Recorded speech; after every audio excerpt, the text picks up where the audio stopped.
Yes ठीक है, चलो यस अब हम स्टार्ट करते हैं। आज जो एक्चुअल हमारे पास टॉपिक है हम उससे डिस्कस करते हैं। ये भी बहुत ही इंपॉर्टेंट है। देखो जितने भी एनर्जी स्टोर्ड आएंगी ना, जितनी भी एनर्जी स्टोर्ड आएगी, पोटेंशियल एनर्जी, वो हर यूनिट में सबसे इंपॉर्टेंट पोर्शन है। तो कभी भी किसी भी यूनिट में अगर एनर्जी स्टोर में डिस्कस करवा रही हो तो वो नेचुरल प्रोसेस है कि आप उसके ऊपर वेरी इंपॉर्टेंट लिखने वाले हो, क्योंकि वो आएगी आएगी। ठीक है, तो अब आएगा कि हमारे पास potential energy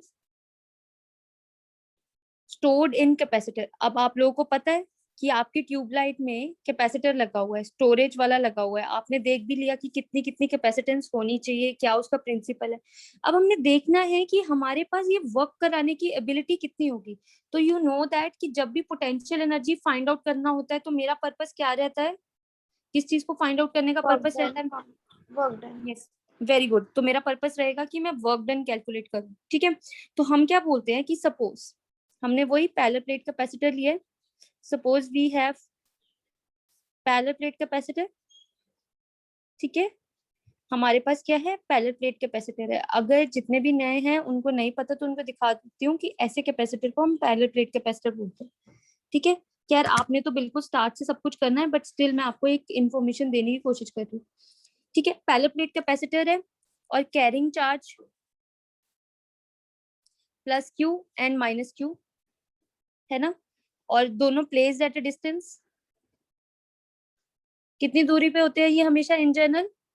D, small D, right. ठीक है, तो अब हम चाहते हैं कि हमारा पर्पस क्या, इसका माइक ऑन है। Yes Jasmine Kaliya.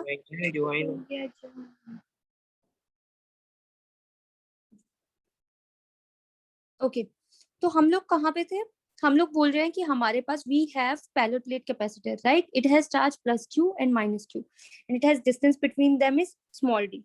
ठीक है, अब हमें देखना है कि इस तरह से अज्यूम करेंगे कि जो प्लेट्स 1 और 2 है ये हमने एक्चुअल में अज्यूम किया था। ठीक है, मतलब ये हमारी सपोजिशन थी जो आज तक हम कंसीडर करते आ रहे हैं। पर अब जो हम एजम्पशंस लेंगे वो देखते हैं कि कैसे होगा। हमने क्या एज्यूम किया, वी एज्यूम दैट जो हमारी प्लेट्स है, ठीक है, 1 एंड 2, जो भी 1 प्लेट एंड सेकेंड प्लेट, ठीक है, ये फर्स्ट प्लेट है, ये हमारी सेकेंड प्लेट है, ये दोनों क्या है, आर अनचार्ज्ड। ठीक है, अब ये ऐसे ही अनचार्ज पड़ी हुई। अब मैं चाहती हूँ कि मैं इनके ऊपर क्या करूँ, इनको चार्ज करूँ, मैं इनको चार्ज करूँ। अच्छा, अब आप एक चीज नोटिस करना, आपके घर में टीवी का रिमोट तो सबके घर में होगा, that is very usual thing. ठीक है, यू ऑल हैव। अब जो टीवी का रिमोट है, अगर विदाउट सेल विदाउट बैटरी मैं उसको यूज करूं, क्या उसका कोई यूज होगा? क्या उस सेल का कोई यूज होगा? मतलब जब तक मैंने उसके ऊपर पोटेंशियल नहीं लगाया, बाहर से कोई एक्स्ट्रा फोर्स नहीं लगाई उसको पुश करने के लिए, तब तक वो नहीं चल पाएगा। तो same goes with the capacitor. Capacitors तब तक चार्ज नहीं हो पाएंगे जब तक मैं इनको बाहर से एक क्या करूं, बैटरी पोटेंशियल ना प्रोवाइड कर दूं। ठीक है, तो अब मैंने ये क्या किया कि मैंने उनके ऊपर क्या किया, we want to transfer charge. अब मैं चाहती हूँ कि उनके ऊपर चार्ज को मैं ट्रांसफर कर दूं। ठीक है, टू देम बाय अप्लाइंग, क्या अप्लाई करूंगी मैं इनके ऊपर, पोटेंशियल। अच्छा एक बात नोटिस करो जरा, आज पोटेंशियल किसका काम कर रहा है, पोटेंशियल किसका काम कर रहा है? Anyone, anyone? मैं दोबारा से बात रिपीट कर रही हूँ कि अगर आपके टीवी का रिमोट के अंदर सेल नहीं है, मतलब बैटरीज नहीं है, मतलब पोटेंशियल नहीं प्रोवाइड किया, तो वो नहीं चलेगा। जैसे ही मैं पोटेंशियल प्रोवाइड करती हूँ तो मैं उसको एक धक्का दे दी हूँ। Do you get it? तो मैं इस चीज को, इस वर्ड को सुनना चाहती हूँ कि what potential is working here. Same potential किसका काम कर रहा होगा, धक्के का काम कर रहा होगा, एक पुश और का काम कर रहा है। तो पुश का काम करेगा तो इसका मतलब ये क्या होगी, एक तरह की यहाँ पे पोटेंशियल किसका काम कर रहा होगा? यस, किसी ने बोला अभी? Yes Isha, potential will, yes potential will act as force, मतलब कि एक तरह का फोर्स का काम कर रहा है, क्योंकि मुझे वर्क कैलकुलेट करना है ना।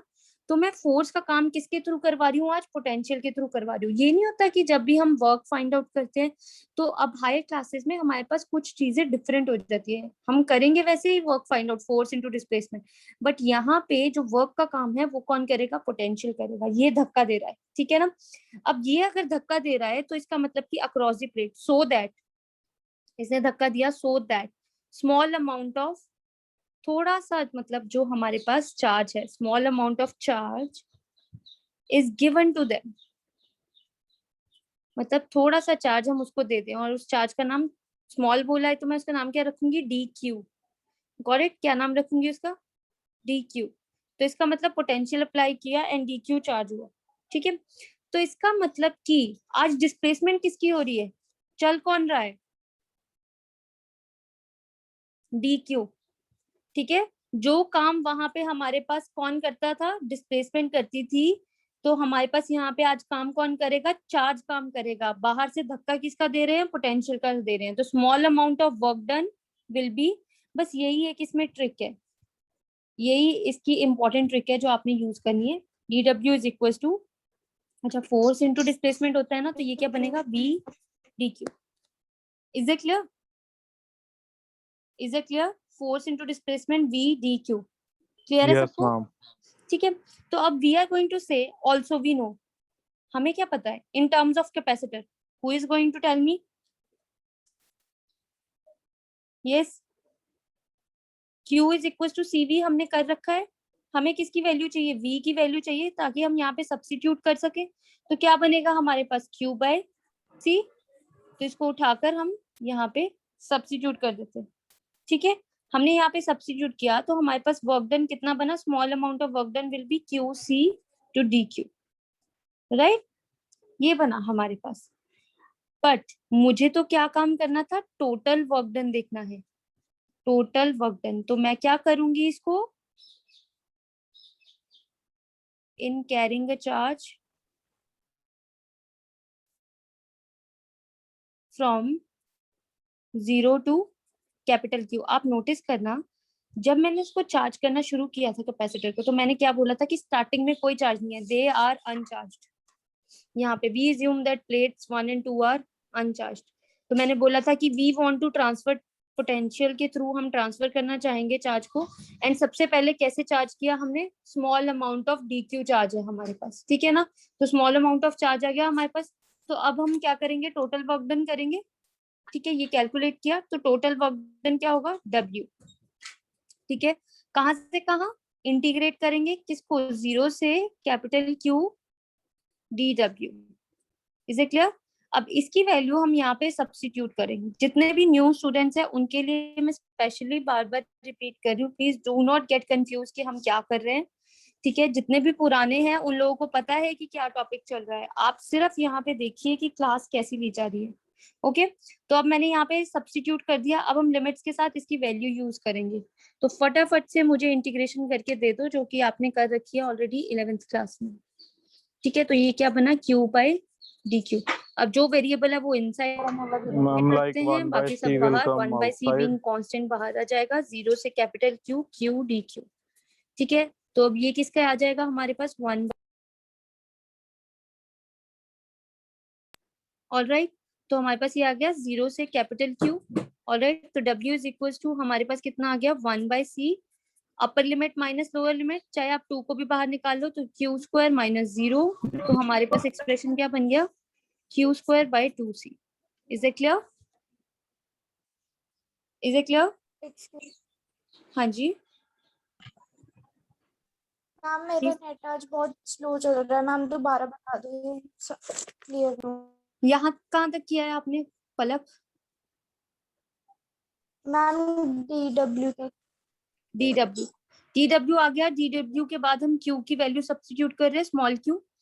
स्मॉल q का रिलेशन हमारे पास क्या होता है? Q is equal to CV, क्योंकि हमने कैपेसिटर की डेफिनेशन से ये रीड कर लिया। वहां से B आया, B की सब्स्टिट्यूशन करेंगे ऊपर DW में, वो वैल्यू सब्स्टिट्यूट करके हमारे पास ये रिलेशन बन गया। ये रिलेशन आया for small amount of work done. अब हमें देखना है टोटल वर्क डन कितना है। टोटल वर्क डन के लिए W लगाना पड़ेगा, और टोटल वर्क डन किसके लिए, मतलब कहाँ से कहाँ तक? टोटल वर्क डन होगा बिल्कुल जीरो से आपने स्टार्ट किया था to the charge capital Q, मतलब चार्ज कैपिटल क्यू तक करने में कितना आपके पास आया। तो हमने वहां पे वैल्यू सब्स्टिट्यूट की, डीडब्ल्यू की वैल्यू सब्स्टिट्यूट करने के बाद कांस्टेंट टर्म्स बाहर आ गई, ठीक है, टू बिंग कांस्टेंट ये भी बाहर आ गया, अपर लिमिट माइनस लोअर लिमिट, और हमारे पास ये एक्सप्रेशन आ गया। अब ये एक्सप्रेशन तो आ गया, अब मुझे पता है कि जितना भी वर्क डन होता है that will be stored in the form of that will be stored in the form of always in the form of potential energy। तो इसका मतलब पोटेंशियल एनर्जी का रिलेशन कितना आ गया यहाँ से, U is equal to half Q square by C. ये एक रिलेशन बना हमारे पास वन। अब मैं आपको आगे चलकर बताऊंगी कि किस तरह से हमारे ये रिलेशंस या अदर फॉर्म्स इसकी कैसे आती है, ठीक है। अब इसी रिलेशन की हम अदर फॉर्म्स करेंगे। मैम एक मिनट फुल शीट दिखाना। हाँ जी प्लीज प्लीज। क्या रह गया है आपका? मैम इसके साथ वाली दिखाना। Simple done. इंटीग्रेशन है भाई, है ना। इंटीग्रेशन कोशिश करो कि आप लोग खुद करो, आप लोगों के लिए उतना ही बेटर है। तो ये है हमारे पास u is equal to other forms.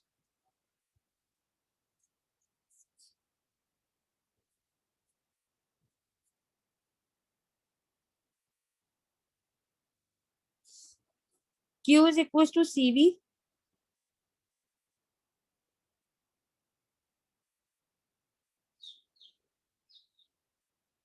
Okay. यहाँ पे कोई गैलेक्सी J7 के नेम से स्टूडेंट है तो वो बता दे उनका एक्चुअल नेम क्या है।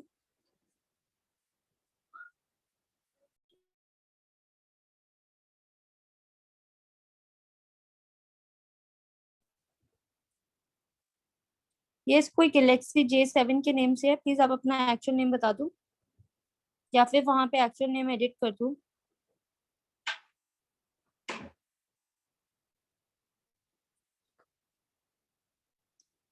आयशा मैम कोई नहीं कर रहा, देख लेना आप।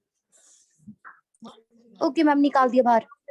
ओके ओके, तो हम यहाँ पे Q is equal to CV, हम अदर फॉर्म्स ट्राई कर रहे हैं, ठीक है।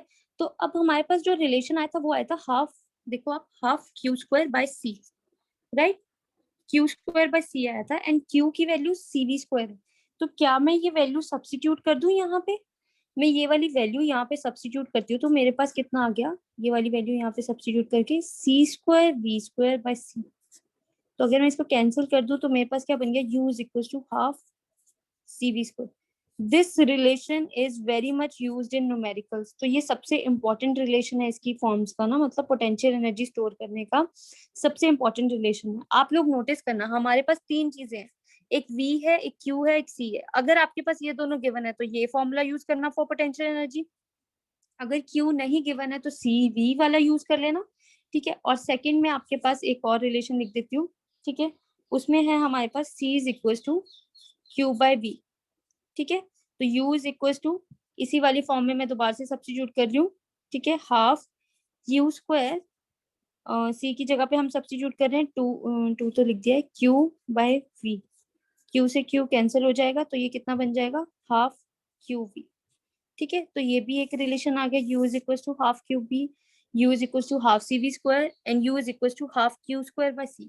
तो ये तीनों वैल्यूज आपकी एक तरह की क्या है, पोटेंशियल एनर्जी स्टोर्ड है। Is that clear? Is it Yes, clear with ma'am. Everyone? अब यहाँ पे देखते हैं हम लोग, पॉइंट क्या है हमारे पास। एक्चुअली में जो मैं अभी लिखने जा रही हूँ ना, ये जाकर फोर्थ फिफ्थ यूनिट में दोबारा से बात चलेगी, ठीक है। तो मैं वहां पे पूछूंगी कि आप लोग कैसे करते हो। एनर्जी डेंसिटी आप लोगों ने लर्न किया है इस बार इलेक्ट्रोस्टैट्स में कि जो डेंसिटीज होती हैं वो हमारे मर्जी से होती है, हमारे मतलब से होती है ना। आप लोगों ने देखा था ना कि लीनियर की अलग से डेंसिटी, वॉल्यूम वाले की अलग से डेंसिटी, ठीक है, पैरेलल प्लेट कैपेसिटर की अलग से डेंसिटी, आप देख रहे हो, है ना। Yes. सरफेस हमने लैम्डा सिग्मा ये तीनों की थी, लीनियर, ठीक है, ये सरफेस वाली एंड ये वॉल्यूम वाली, तीन अलग अलग डेंसिटीज थी। आज से वो वाली डेंसिटी की डेफिनेशन नहीं रहेगी जो हमारे पास जनरल थी, अब आज यहाँ पे है एनर्जी डेंसिटी। तो एनर्जी डेंसिटी क्या होती है, it is total energy stored per unit volume.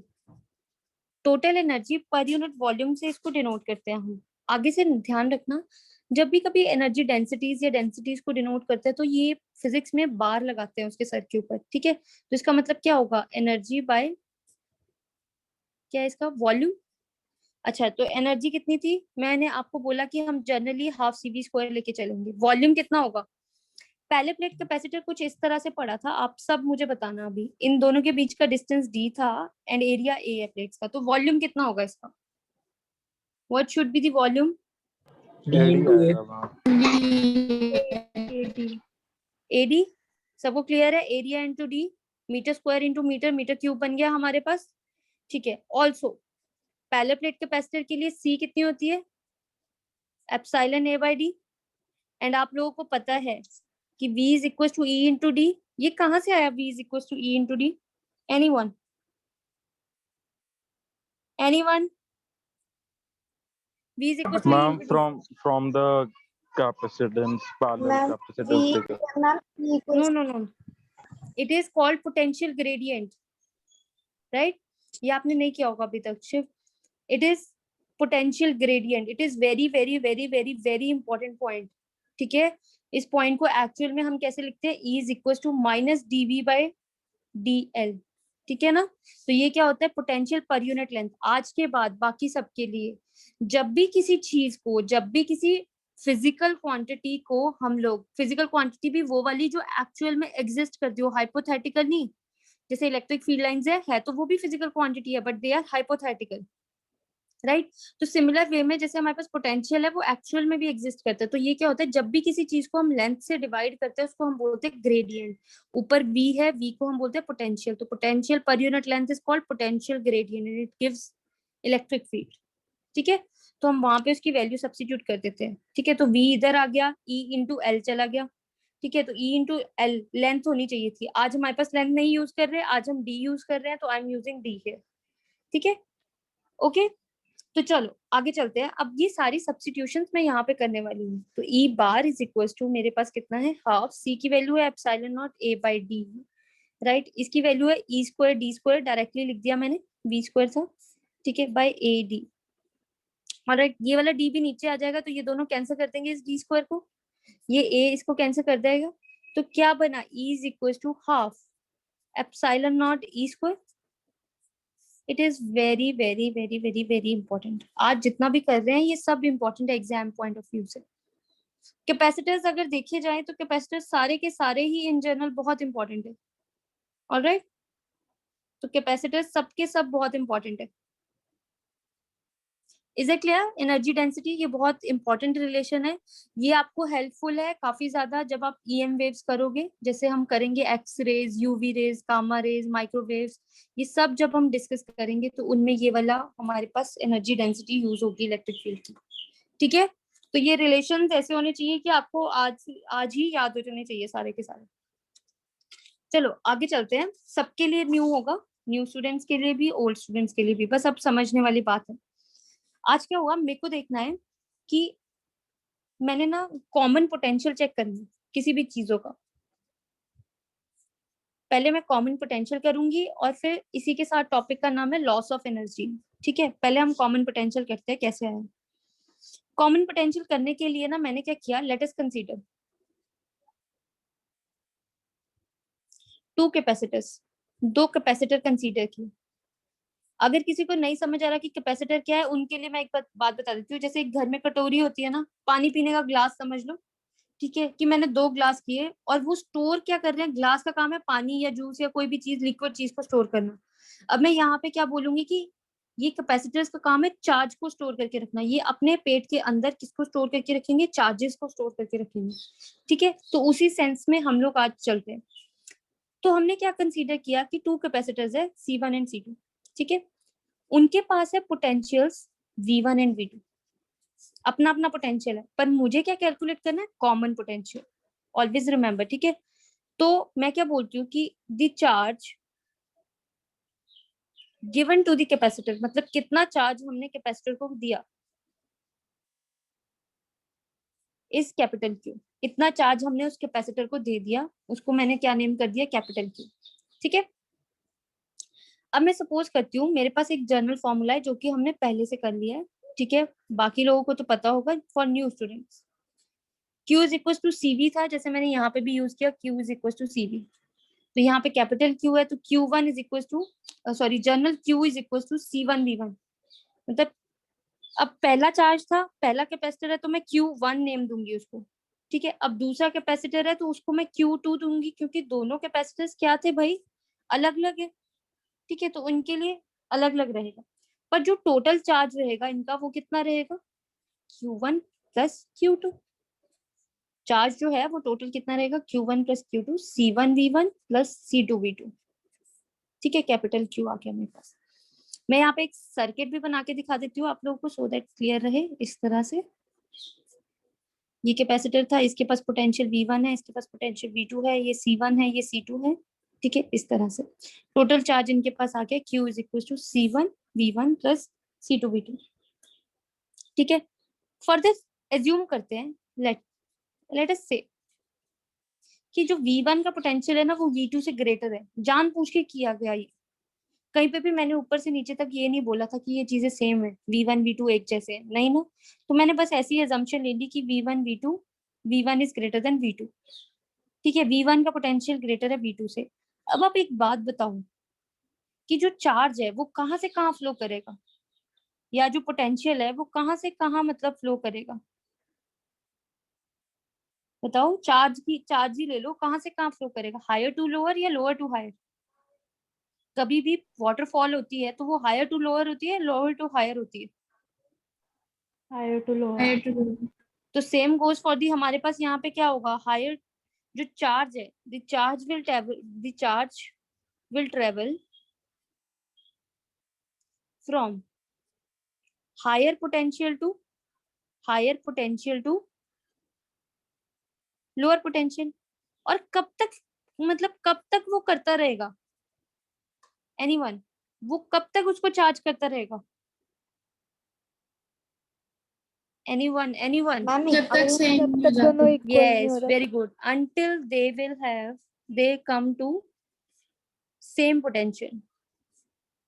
वो तब तक हायर वाला और लोअर वाले को चार्ज करता रहेगा जब तक दोनों एक लेवल पे नहीं आ जाते। तो इसका मतलब कि अगर वो सेम पोटेंशियल पे आ गए तो therefore V is the common potential. मतलब मुझे एक आज नई बात मिल गई कि मैंने छोटी सी अजम्पशन की थी क्या, कि V1 ग्रेटर देन V2 है। अगर मैं ये अजम्पशन कर गई तो इस अजम्पशन ने एक हेल्प दे दी मेरे को कि इन दोनों के पास क्या आ गया, सेम पोटेंशियल आ गया, और क्योंकि एक ने दूसरे को तब तक चार्ज किया जब तक उन दोनों का पोटेंशियल सेम नहीं आ जाता। तो अगर पोटेंशियल सेम आ गया तो इसका मतलब आज चार्जेस में कुछ ना कुछ बदलाव आया, क्योंकि एक जगह से दूसरी जगह पे चार्जेस गए। तो जो चार्जेस है उनको क्या मैं लिख सकती हूँ, Q dash is equal to Q1 dash plus Q2 dash. पहले क्या था भाई, अलग अलग पोटेंशियल थे तो अलग अलग चार्ज थे, गॉट इट। आज सेम पोटेंशियल के कारण चार्जेस भी तो बदले होंगे ना, तो क्या मैं ऐसे लिख सकती हूँ Q dash is equal to, capacitor पे कोई फर्क नहीं, पोटेंशियल V हो गया इसका क्योंकि दोनों सेम पोटेंशियल पे आते। क्या ये बात सही है? यस। अब ये बात तो ठीक है, दो रिलेशंस आ गए, अब मैं इनको कंपेयर कैसे करूं, कैसे निकालूं मैं कॉमन पोटेंशियल। तो मेरे पास एक बहुत अच्छी चीज है, एज वी नो, जो कि आप लोगों को भी पता है, चार्जेस आर कंजर्व्ड। क्या होते हैं चार्जेस, हमेशा कंजर्व्ड। तो इसका मतलब बिफोर, मतलब ये पहले जनरल थे बिफोर ज्वाइनिंग, ये बिना ज्वाइन किए हुए ऐसा रिलेशन आया था, is equal to after joining. देख पा रहे हो आप लोग? तो बिफोर ज्वाइनिंग कहानी क्या थी, Q अब is equal to Q dash, तो क्या था C1V1 plus C2V2 is equal to, क्या मैं इसको ज्वाइन कर दूं, C1 plus C2 into V, है ना। तो मुझे क्या कैलकुलेट करना था, कॉमन पोटेंशियल। तो V is equal to C1V1 plus C2V2 divided by C1 plus C2। तो आज के बाद जब भी आपके पास कॉमन पोटेंशियल का न्यूमेरिकल आ जाए तो आप डायरेक्टली ये फॉर्मूला अप्लाई कर दो, और ये एंट्रेंस में बहुत बार आता है। Is it clear? Yes, ma'am. Story clear हुई सबको? देखो हमारा मेन कॉन्सेप्ट होगा कि हमारे पास स्टोरी क्या है, फॉर्मूलाज ये जो आप लोग जितने भी नए आए हैं उन लोगों के लिए ये फॉर्मूलाज आप अवेयर नहीं हो कि ये कहाँ से आए रिलेशंस, बट एटलीस्ट इन चीजों को देख के आपको ये तो रियलाइज हो रहा है ना कि बात हमारे समझ में आ रही है कि हाँ कैसे करना है और कैसे नहीं करना। Yes, अब ma'am. देखते अब नेक्स्ट देखते हैं हम लोगों ने क्या बोला, common potential and loss of energy on sharing of charge, क्योंकि हमने यहाँ पे चार्ज को शेयर किया था ना, higher potential to lower potential. तो अब नेक्स्ट टॉपिक होगा लॉस ऑफ एनर्जी। अब जो लॉस ऑफ एनर्जी होगा, पहले ही मैंने बता दिया लॉस ऑफ एनर्जी, पर मैं क्वेश्चन को इस तरह से फिर से बिहेव करूंगी कि मुझे नहीं पता कि ये लॉस ऑफ एनर्जी है या नहीं, वो मेरा आंसर बताएगा कि क्या है ये लॉस ऑफ एनर्जी है। ठीक है, loss of energy on sharing of charge, charge को शेयर करने पे आपकी एनर्जी में कितना लॉस आया आपने वो बताना है। ठीक है, तो अब देखते हैं कैसे हुआ। हमने एज्यूम किया कि लेट जो पहला वाला कैपेसिटर था बिफोर, मतलब बिफोर ज्वाइन करने से पहले, तो हमारे पास क्या था, हाफ C1V1 का स्क्वायर, और दूसरे वाली की एनर्जी होगी हाफ C2V2 का स्क्वायर, राइट। ठीक है, तो टोटल एनर्जी इनकी कितनी होगी, U is equal to U1 plus U2। ठीक है, तो इनको जनरली ऐड कर दिया तो U is equal to half C1V1 square plus half C2V2 square. Is it clear? अच्छा, आफ्टर आफ्टर ज्वाइनिंग या आफ्टर कनेक्शन करने के बाद मेरे पास कैसा रहा। ठीक है, आफ्टर कनेक्शन के बाद मेरे पास U कितना रहा, क्योंकि V कॉमन आ गया था ना, तो half CV square plus half C2V square. ठीक है, ये क्लियर है? अब मैंने क्या बोला कि एक U है एक U डैश है, लॉस ऑफ एनर्जी कितनी होगी। तो जब भी लॉस या कोई भी छोटा चेंज निकालते हैं, जब भी ऐसे निकालते हैं जिसमें डिफरेंस बहुत कम आने वाला होता है, तो उसको हम डेल्टा U से डिनोट करते हैं। ठीक है, डेल्टा U से डिनोट किया तो अच्छा लॉस है, तो अब मुझे बताओ कि मैं सब्ट्रैक्शन कैसे करूं, मेरी सब्ट्रैक्शन कैसे होगी, anyone?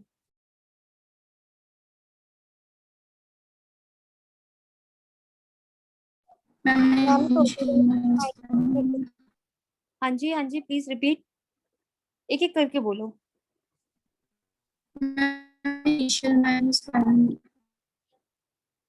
Initial minus final, very good Isha. U minus U dash, loss था ना भाई, खुद सोचो, तो इसका मतलब पहले ज्यादा होगी बाद में कम हुई, मुझे नुकसान हुआ, मुझे लॉस हुआ, तो इसका मतलब क्या था, U माइनस U डैश। ठीक है, सबको क्लियर है? तो मतलब मैं ये रिलेशन लिखने वाली हूँ, तो delta U is equal to, सारी वैल्यू सब्स्टिट्यूट करो।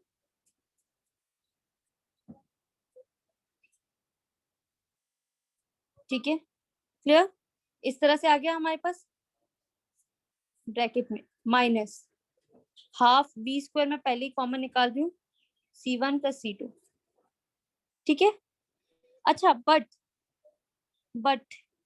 अब V नो, हमें क्या पता है, V की वैल्यू पता है ना, V की वैल्यू कितनी है, C1V1 plus C2V2 bye C1 plus C2। कहाँ से आया ये मैंने अभी किया कॉमन पोटेंशियल, ये अभी रीड किया V की वैल्यू कॉमन पोटेंशियल से, तो वही V की वैल्यू मैंने उठाकर यहाँ पे जनरली सब्स्टिट्यूट कर दी, राइट। ठीक है कुणाल, आपको इज इट क्लियर?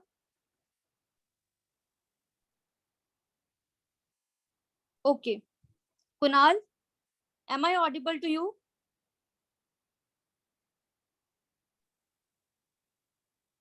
हाँ जी, अलीना, तन्वी,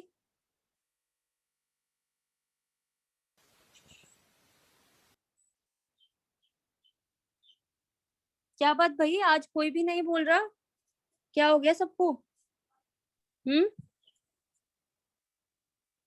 तो हमारे पास क्या आ गया, C1 स्क्वायर प्लस C2V2 का स्क्वायर, ठीक है, minus of half C1 plus C2, और ब्रैकेट में V स्क्वायर था तो उसको C1V1 plus C2V2 bye C1 plus C2 का होल स्क्वायर। ठीक है, ये कैलकुलेशन सॉल्व करते हैं अब कैलकुलेशन सॉल्व करने के लिए थोड़ा सा हमें फास्ट प्रोसेस करना पड़ेगा, पूरे में से इधर भी हाफ है इधर भी हाफ है, पूरे में से हाफ बाहर निकाल लेते हैं। ब्रैकेट लिखते हैं C1V1 का स्क्वायर प्लस C2V2 का square minus of C1 plus C2, ठीक है। और यहाँ पे देखते हैं, इन ब्रैकेट्स को अलग कर देते हैं, C1V1 प्लस C2V2 का स्क्वायर ऊपर भी और C1 प्लस C2 का स्क्वायर नीचे भी। तो ये एक स्क्वायर इससे कैंसिल, ठीक है। हमारे पास इस तरह से आ गया। सिंपल कैलकुलेशन है, सिंपल मैथ्स चल रहा है इसमें। फटाफट से, मुझे तो आंसर से मतलब है कि कितना आना चाहिए, हाफ C1V1 का स्क्वायर प्लस C2V2 का स्क्वायर माइनस ऑफ, यहाँ पे कितना आ गया, C1V1 प्लस C2V2 का square by C1 plus C2। अब इसको पूरे को इसके साथ मल्टीप्लाई करवाओ, ओपन कीजिए, आंसर निकालिए। जो मैं आपको नोट्स की PDF सेंड करूंगी उसमें तो मैंने कंप्लीटली आपको सॉल्व करके देना है, ठीक है। बट स्टिल मैं यहाँ पे भी एक बार आप लोगों को जल्दी से बता देती हूँ कि कितना बनेगा मेरे पास, ठीक है। तो यहाँ पे कि कितना आया मेरे पास, मैं सिर्फ एक फाइनल डाटा लिख रही हूँ, कुछ ऐसा बन जाएगा सारा कुछ सॉल्व करके। C1C2V1 का स्क्वायर प्लस C1C2V2 का स्क्वायर माइनस 2C1C2V1V2, ठीक है, divide by C1 plus C2, इस तरह से आया। अब आप एक नोटिस करो बात, अगर मैं C1 C2 सारे में से कॉमन निकाल दूं, डेल्टा U, ठीक है, हाफ C1 C2 अगर मैं कॉमन निकाल देती हूँ तो ये क्या बना, V1 का स्क्वायर प्लस V2 का square minus 2V1V2 bye C1 plus C2। आप नोटिस करो, A square plus B square minus 2AB, क्या ये ऐसा रिलेशन बना। अब प्रॉब्लम ये आई कि मैं V2 माइनस V1 करूँ या V1 माइनस V2 करूँ, कौन बताएगा ये मुझे। Ma'am V1 minus V1 minus V2। ऐसा क्यों, V1 माइनस V2 क्यों, क्योंकि हमने ऑलरेडी एक एजम्पशन ले रखी थी कॉमन पोटेंशियल में, क्या, कि V1 is greater than V2, ठीक है। तो इसका मतलब कि हमारे पास delta U will be half C1 C2 bracket में V1 माइनस V2 का whole square divided by C1 plus C2। कुछ इस तरह से हमारे पास आंसर आया, ठीक है। अब ये पूरा आंसर अगर आप देखो तो हमारे पास क्या आया, since V1 is greater than V2, hence ये भी पॉजिटिव, ये भी पॉजिटिव, ये भी positive, hence there is a, पूरी टर्म पॉजिटिव आई है, hence there is a loss of energy. फिर से इस बात को समझना, यहाँ पर मैंने लॉस ऑफ एनर्जी की बात खुद से एज्यूम की थी कि इनिशियल में से मैं फाइनल माइनस कर देती हूँ, पर अगर मेरा आंसर पॉजिटिव आ जाता है, जो कि पॉजिटिव आया, तो इसका मतलब कि ये बात प्रूफ होगी कि हमारे पास क्या था, लॉस ऑफ एनर्जी जो आपने कंसीडर किया वो बिल्कुल क्या था, एप्रोप्रिएट एंड ट्रू था। Is that clear? Yes ma'am. ये क्लियर है सबको, ठीक है। अब मैं कुछ टर्म्स करवाने जा रही हूँ आपको, ठीक है। डाइलेक्ट्रिक का मतलब क्या था, मैंने आपको बार बार बताया, डाइलेक्ट्रिक का मतलब क्या था, के से डिनोट करते हैं ना हम डाइलेक्ट्रिक को, राइट। डाइलेक्ट्रिक का मतलब क्या था कि मटेरियल ओवर परमिटिविटी ऑफ, हाँ, एयर के अलावा जो भी मटेरियल होगा उसको हम डाइलेक्ट्रिक बोलते हैं, आइदर पानी, आइदर ऑयल, आइदर पेपर, कुछ भी ले लो, ठीक है। हम उसको क्या कंसीडर करेंगे, that is a dielectric which is filled in between the plates of capacitor, ठीक है। अब हमारे पास ना दो तरह की टर्म्स आई, एक I term polar dielectric and एक आई नॉन पोलर डाइलेक्ट्रिक, ठीक है। दोनों को लिख लेते हैं, ठीक है। अच्छा, पहले नॉन पोलर लिखते हैं क्योंकि आप लोगों को ज्यादा अवेयरनेस इसके बारे में होगी। नॉन पोलर डाइलेक्ट्रिक, मैं इसकी पॉइंट्स बताती हूँ, आप लोग धीरे धीरे देखना। नंबर 1, सबसे पहला पॉइंट होगा हमारे पास, centre of positive and negative coincides.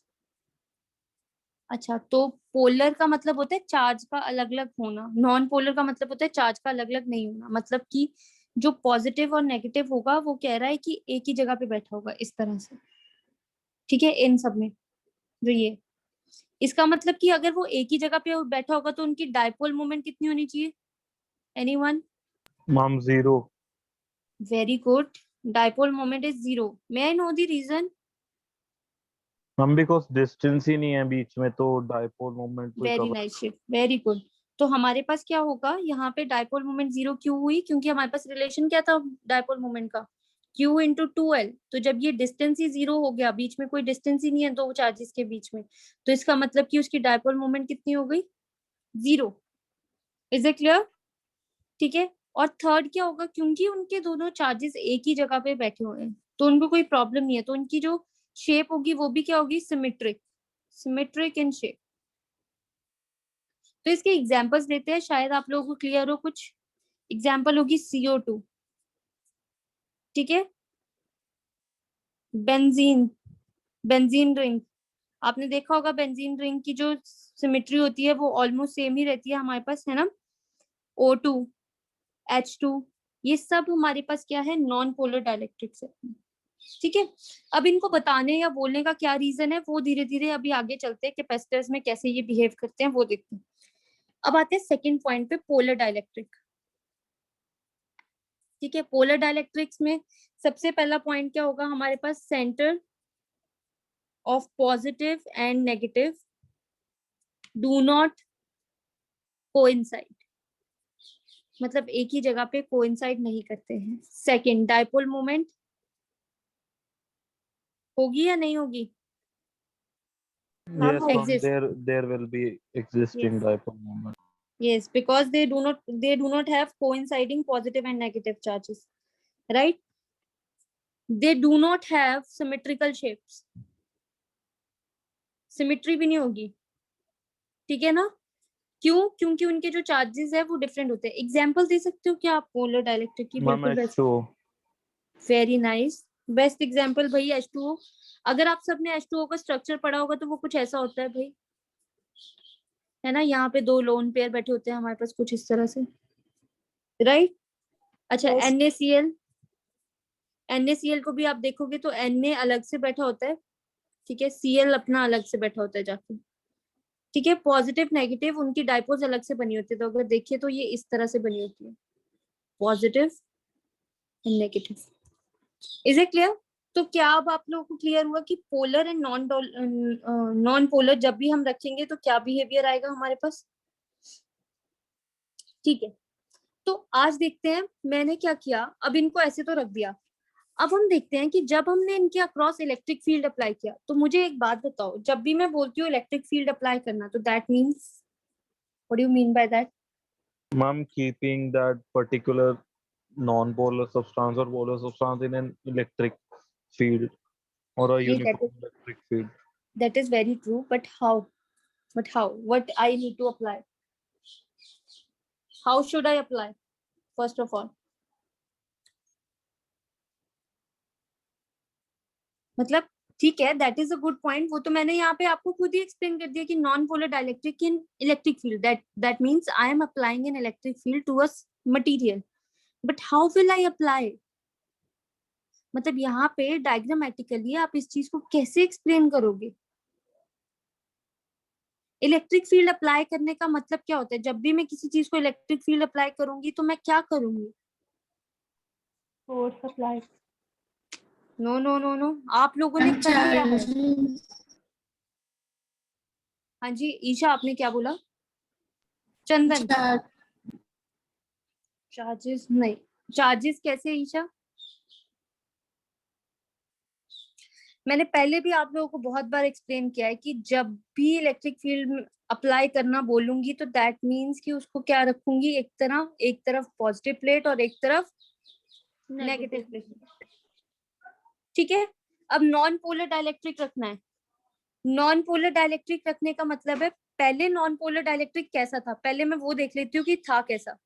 ये है नॉन पोलर डाइलेक्ट्रिक, तो ये है एक positive negative, positive negative, positive negative, positive negative, इस तरह से ये सिमेट्रिकली बैठा हुआ है, पॉजिटिव नेगेटिव, ठीक है। अब मैं इसको रखूंगी इसके अंदर, in between the electric field, तो ये कैसा होगा हमारे पास? अब ये कैसा बन जाएगा? था ये ऐसा और ये ऐसा कैसे बनेगा? अब मैं इसको बनाऊं कैसे? मैम चार्जेस मैम वो डाइपोल में स्प्लिट हो जाएगा, मतलब एक डाइपोल बना लेगा। हाँ वो ठीक है, डाइपोल बना लेगा, पर कैसे बनाऊं? पहले पॉजिटिव रखूं या पहले नेगेटिव रखूं? मैम लाइक पहले नेगेटिव आएगा। वेरी गुड, ठीक है ना, वेरी गुड एवरीबॉडी, ठीक है। पहले नेगेटिव देन पॉजिटिव, फिर नेगेटिव फिर पॉजिटिव, फिर नेगेटिव, फिर पॉजिटिव, फिर नेगेटिव, फिर पॉजिटिव, फिर नेगेटिव, फिर पॉजिटिव। अच्छा, तो इसका मतलब क्या हुआ, जो इलेक्ट्रिक फील्ड होता है उसकी डायरेक्शन कहाँ से कहाँ होती है? पॉजिटिव से नेगेटिव। मैम पॉजिटिव से यस मैम। नेगेटिव। ठीक है, तो इसका मतलब हम जब भी इलेक्ट्रिक फील्ड ई नॉट लिखेंगे, इसका मतलब होता है हमारे पास अप्लाइड इलेक्ट्रिक फील्ड। ठीक है, ई नॉट का मतलब क्या होता है? Applied electric field. E P का मतलब क्या था, आप लोगों को पता होगा? Polarised. Very good, polarised electric field. ठीक है, पोलराइज्ड इलेक्ट्रिक फील्ड का मतलब कि आफ्टर अप्लाइंग इलेक्ट्रिक फील्ड एक नया इलेक्ट्रिक फील्ड बनता है। अब उसकी डायरेक्शन देखो, पॉजिटिव टू नेगेटिव इस तरफ को है ना, तो वो सारा इस तरफ को जाएगा, ई पी। ठीक है, और फाइनल जो ई होगा उसको क्या बोलेंगे हम? Reduced electric field. अब मुझे कैलकुलेट करना है कि कितना इलेक्ट्रिक फील्ड आपके पास फाइनली बचता है। E is equal to apply वाले में से आप क्या करो, पोलराइज वाला माइनस कर दो। जिनको पोलराइज वाला नहीं समझ आया उनके लिए बता दूं, पोलराइज इलेक्ट्रिक फील्ड का मतलब होता है वो वाला इलेक्ट्रिक फील्ड जो पॉजिटिव नेगेटिव को अलग से कर दे। अब देखो ये स्प्लिटिंग क्यों हुई, ये ऐसे बैठा हुआ था, सारा नेगेटिव चार्ज पॉजिटिव प्लेट की तरफ अट्रैक्ट हो गया और सारा पॉजिटिव चार्ज नेगेटिव की तरफ अट्रैक्ट हो गया, but it is some material, ये एक मटेरियल है तो ये ब्रेक नहीं करेगा वो बॉन्ड, तो ये अपने मटेरियल मतलब ये जो बबल्स है उसके अंदर ही रहेगा, पर ऐसे स्प्लिटिंग हो जाएगी इनकी। ठीक है, अगर आप कहो कि सारा का सारा चार्ज आउटसाइड आ जाए, वो वाली चीज यहाँ पे नहीं एग्जिस्ट करेगी। ठीक है, सेम वे में अगर मैं यहाँ पे मैं यहाँ पे पोलर बना रही हूँ, ये था नॉन पोलर। ठीक है, ये वाला है पोलर। पोलर वाला जो डाइलेक्ट्रिक होगा वो ऑलरेडी कैसे बैठा होता है, ध्यान से देखना, बस आपको एग्जाम में अगर थ्योरेटिकल आया तो लिखना है आपने। ठीक है, तो ये इस तरह से कहीं पे भी रैंडमली ओरिएंटेड होते हैं।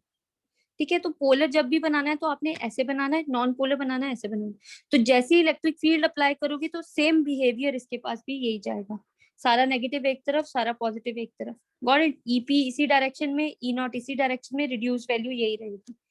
क्या ये सबको क्लियर है अब? Yes ma'am. ठीक है, यहाँ तक क्लियर है आप सबको?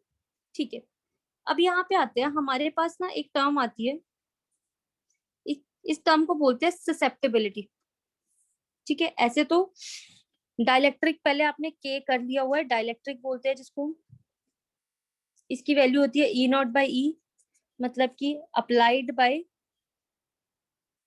इलेक्ट्रिक फील्ड बाय, देखो भाई मैंने लिख के रखा हुआ है,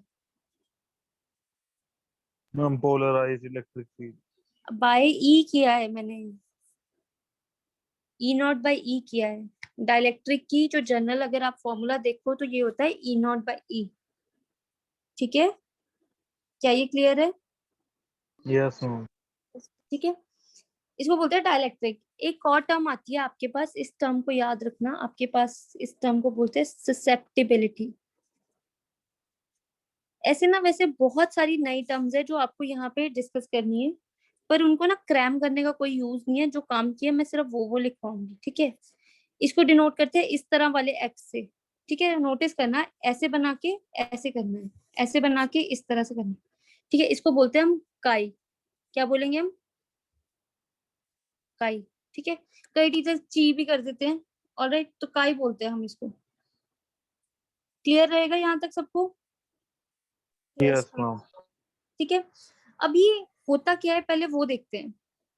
अब ससेप्टिबिलिटी का मतलब होता है, फॉर्मूला तो इसका बाद में देखेंगे कि क्या हमने क्रैम करना है, क्योंकि ये जो टर्म्स है ना, यहाँ से जितना भी मैं इस पेज पे लिखूंगी ये सब फॉर्मूलाज आपको जनरली क्रैम करने हैं। ठीक है, सिर्फ एक यही चीज होगी कैपेसिटर्स में जो क्रैम करने वाली होगी, पर ससेप्टिबिलिटी का मतलब होता है आसानी, इजीनेस। अब आसानी किस चीज की, अब वो देखते हैं। परमिटिविटी जब आपने की थी, परमिटिविटी क्या थी? एप्सिलॉन नॉट, है ना? जब आपने की थी परमिटिविटी, उसमें था कि कितने चार्जेस खाली जगह से जा सकते हैं, उसको बोलते हैं हम परमिटिविटी ऑफ फ्री स्पेस। पर आज ससेप्टिबिलिटी का मतलब है कि जा तो भाई सब सकते हैं, पर कितनी इजीनेस से ये जा सकते हैं, कितनी आसानी से चार्जेस वहां से निकल सकते हैं। या फिर ये देखो, ये पोलर एंड नॉन पोलर बने हुए थे, पर जैसे इलेक्ट्रिक फील्ड में बनाया तो कितनी आसानी से ये सब असेंबल्ड हो गए, उसको हम क्या बोलते हैं? उस चीज की ससेप्टिबिलिटी। क्या बोलेंगे हम उसकी? इजीनेस। ठीक है, आसानी से कौन कितनी जल्दी से उस चीज से क्रॉस कर जाता है, उसको हम क्या बोलते हैं, susceptibility. Got it? Is it Yes. Clear? यहाँ तक Yes, क्लियर ma'am. है? ठीक है, तो ma'am. यहाँ पे ये बोला इन्होंने कि जो आपके पास यहाँ पे पोलराइजेशन हो रही है, जितनी भी पोलराइजेशन हो रही है, कैपिटल पी का मतलब है पोलराइजेशन। पोलराइजेशन का मतलब ऐसे अलग अलग हो जाना, अलग अलग पोल्स बन जाने।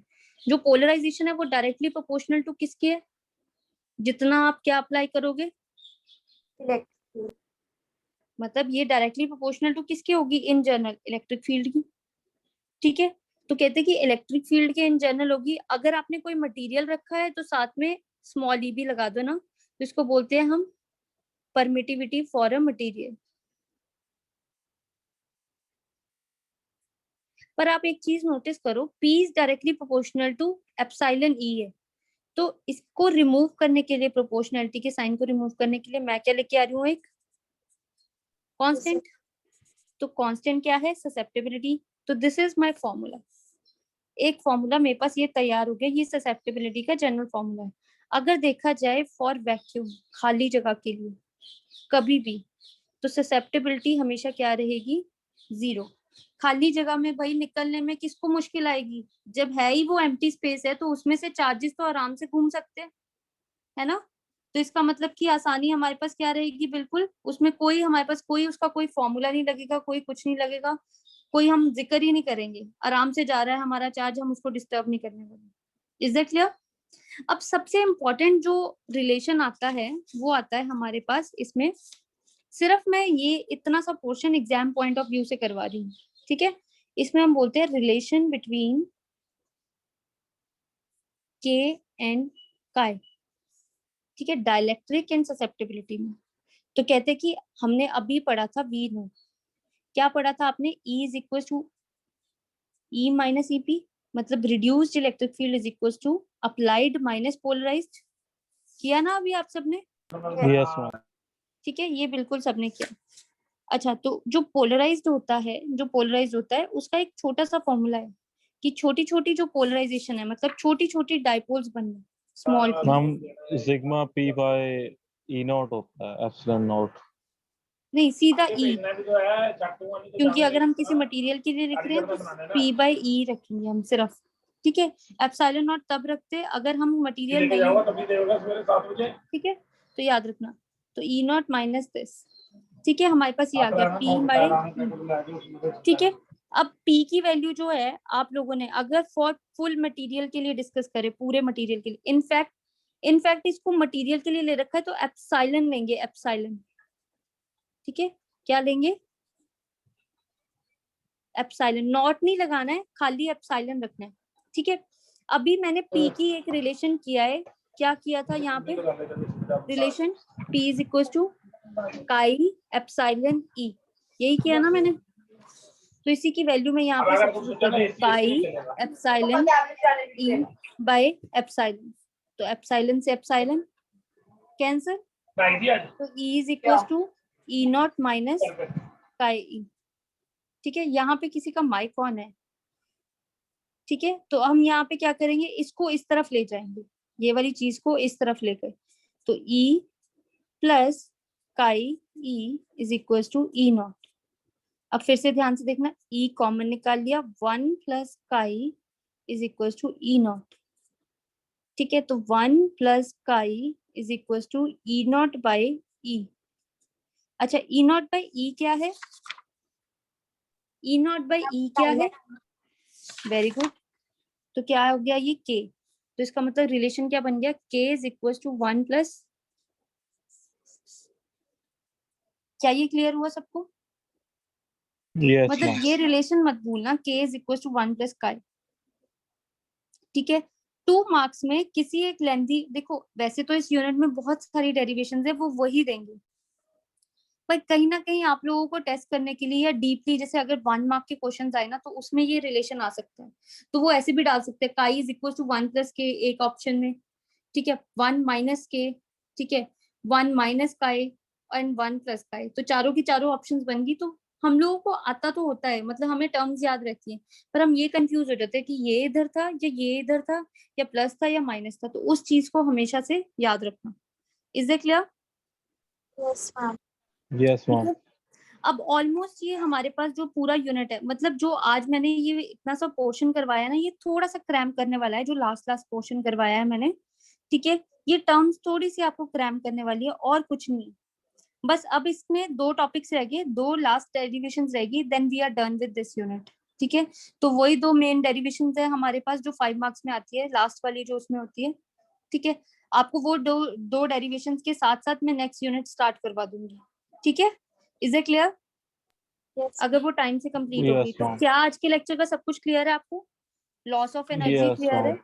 ठीक है, लॉस ऑफ एनर्जी का रिलेशन कैसे आया, polar and non polar dielectrics क्या होते हैं, कॉमन पोटेंशियल हमारे पास क्या होता है, and then what is the energy stored in a capacitor. ठीक है मैम सबको? इसके अंदर अब एक वैन डे ग्राफ जनरेटर भी आएगा इसमें। नहीं, वो वेंडी ग्राफ जनरेटर आपको कट चुका है, आपके सिलेबस में नहीं है अब। वो बहुत पहले होता था वेंडी ग्राफ जनरेटर। ठीक है, अब वो नहीं है। ओके, तो वो चार्ज Okay, ma'am. प्रोड्यूस करता था, वो वाला जनरेटर होता था। एक साइक्लोट्रॉन आता है, ठीक है, आगे चल के, वो भी आप लोगों को कट गया है। इनफैक्ट इन लोगों को कटा था जो 2020 वाले थे। पता नहीं आप लोगों के लिए कैसा रहेगा, आप लोगों का लेटेस्ट सिलेबस नहीं अभी अपडेट हुआ, अभी तो हम उसी के अकॉर्डिंग चलेंगे। बट मैंने फिर भी वो टॉपिक्स करवाए हैं, जैसे एक 4th एप्लीकेशन कट हुई थी लास्ट ईयर 2020 वालों के लिए, गॉस थ्योरम से। गॉस थ्योरम की 4th एप्लीकेशन थी सॉलिड स्फीयर वाली, पर हम लोगों ने वो डिस्कस की है क्योंकि वो एंट्रेंस के अकॉर्डिंग हमारे पास इम्पोर्टेंट है। ठीक है, तो उसलिए मतलब अगर कोई ऐसी चीज है जो इतनी ज्यादा इम्पोर्टेंट नहीं है और वो वैसे भी कट हो चुकी है, तो वो मैं नहीं करवाऊंगी। वैसे अभी तक मैंने सारा कुछ करवाया है। ठीक है, और जितने Okay, भी ma'am. न्यू स्टूडेंट्स आएंगे उनका एक्स्ट्रा क्लास में आपको भी सिमिलर वे से बिल्कुल स्टार्टिंग से वही चीजें रिपीट करवाई जाएंगी। ठीक है, अगर आपको फिर भी कोई प्रॉब्लम आती है या कुछ नहीं समझ आता तो वीडियो लेक्चर आप देख सकते हो कि वो रिकॉर्ड हो रहे हैं, तो आपको वो अवेलेबल हो जाएंगे फिर टाइम। और नहीं है तो आप अपने क्वेरीज, अपने क्वेश्चंस मेरे को फॉरवर्ड करते रहना, मैं आपको क्लियर कर दूंगी। ठीक है, is it clear with everyone? Yes, ma'am. Yes, ma'am. Very good. तो आज के लेक्चर में कोई डाउट तो नहीं है किसी को? Oh, ma'am. ठीक है, बट आप लोग सब प्लीज थोड़ा थोड़ा पढ़ना स्टार्ट करो। यस, हाँ जी। मैम आज के नोट्स शेयर कर देना ग्रुप में प्लीज। ओके, ठीक है, मैं अभी फॉरवर्ड कर देती हूँ। और मैम टेस्ट संडे को है। हाँ, तो फिर क्या बोलते हो, सब संडे को टेस्ट रख ले? सबका प्रिपेयर तो हो गया है? मैम आज कौन सा कौन से टेस्ट, कौन से अरे नहीं, अरे 2 टॉपिक रहते हैं अभी मेरे ना, कैपेसिटर वाले। हम किसी कौन सा और चैप्टर था? ये full unit till capacitors. 4 chapters आते हैं ना इसमें, जनरल चार्ज के बारे में, then electric field, then flux and potential, and then there comes capacitors, right? तो एक Yes, ma'am. पीडीएफ भी अभी आपको मिल जाएगी, जैसे नेक्स्ट लेक्चर में फिनिश होगा ऐप पे पीडीएफ में अपडेट कर दूंगी। ठीक है, तो आप लोग सब पढ़ना शुरू कर दो, उसमें नोट्स आपको मिल जाएंगे, आप उसको फोटो कॉपी करवा लेना या फिर लैपटॉप से पढ़ लो, जैसे भी आपको ठीक लगता है। बट जो भी न्यूमेरिकल्स होंगे या जो भी क्लास में एक्स्ट्रा मैंने हिंट्स ड्रॉप किए होंगे वो कहीं पे भी लिखे हुए नहीं मिलने हैं। तो इसीलिए मैं बोल रही हूँ कि जब भी लेक्चर के साथ साथ मैं कहीं पे बोलती हूँ कि ये आपका हिंट है या ये आपका वो है, तो उसको पेंसिल से वहां पे लिख लिया करना। Got it? यस मैम, वो मैंने बैच रिक्वेस्ट सेंड करी थी लेकिन किसी ने एक्सेप्ट नहीं करी, मतलब केमिस्ट्री और फिजिक्स के लिए। Shiv, I don't know about this because ये सारा इंस्टीट्यूट वाले देखते हैं। ठीक है, तो मेरा सिर्फ यहाँ पे काम होता है लेक्चर लेना। अगर आपको मेरे सब्जेक्ट के रिगार्डिंग जैसे कोई प्रॉब्लम है या क्लास में एंटर नहीं हो पा रहे, तब आप मेरे को बता दो, मैं एक बार बता दूंगी। तो आप एक बार इंस्टीट्यूट में कॉल कर लेना, वो आपको बता देंगे। Got it? Okay ma'am. ठीक है, चलो ठीक है फिर, that's all for today then. Thank you. Thank you ma'am. Okay.